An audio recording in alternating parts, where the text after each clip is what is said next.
কেবল মালয়েশিয়ায় কলিং ভিসার কতার ব্যাপারে একটা ঘোষণা দিছে, প্রেস স্টেটমেন্ট দিছে যে আপনারা FWCMS এর মাধ্যমেই অ্যাপ্লাই করবেন। আগের মতো আর ইমিগ্রেশনে গিয়ে ডেট নিতে হবে না। ডেটটা আপনি FWCMS এর যে সফটওয়্যার সেখান থেকেই আপনি পাবেন, তারাই আপনারা অটোমেটিক ডেটটা দিয়ে দিবে।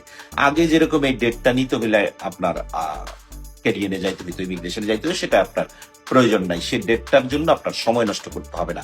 পুরো প্রসেসিংটাই কম বেশি আগের মতোই FWCMS এর মাধ্যমেই হবে। এইটা মালয়েশিয়া সরকারের পক্ষ থেকে একটা প্রেস ব্রিফিং দেওয়া হয়েছে। গতকালকে ছিল 6 তারিখ, একটা প্রেস ব্রিফিং হয়েছে। এটার পরের থেকেই ভাই বিভিন্ন জায়গায় বাংলাদেশের আমাদের কাছে মেসেজ আইতেছে, বিভিন্ন জায়গায় ভাই আপনার লোকজন থাকলে দিয়ে, ভাই আপনার লোকজন থাকলে দিয়ে।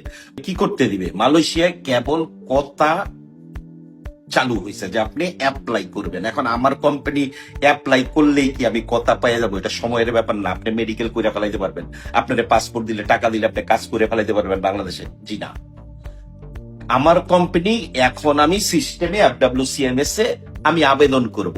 FWCMS আমার ডেট দিবে যে তুমি সামনের মাসের 5 তারিখে একটা ইন্টারভিউর জন্য আসো, কিংবা এটার জন্য আসো।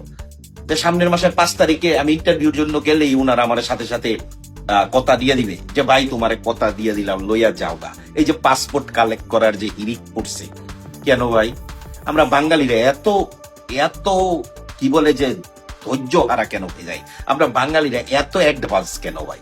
এটার কাজ কিভাবে হবে, বাংলাদেশ থেকে কিভাবে প্রসেসিং করবে, কিছুই এখন বুঝাতে হয় নাই।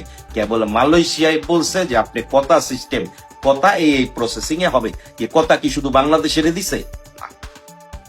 মালয়েশিয়ার কথা সিস্টেমটা ইন্ডিয়া, নেপাল, পাকিস্তান, ইন্দোনেশিয়া বিভিন্ন কান্ট্রি দিছে। এখানে লাফালাফির তো কিছু নাই। পাসপোর্ট আপনার কয়জন লোক আছে ভাই আমারে দিয়ে দিন, আপনার কয়জন লোক আছে ভাই অমুককে দিয়ে দিন, আপনার লোক খবর দেন ভাই, কাজ হয়ে গেছে। এসব ছাড়েন ভাই, লাইনে আসেন ভাই।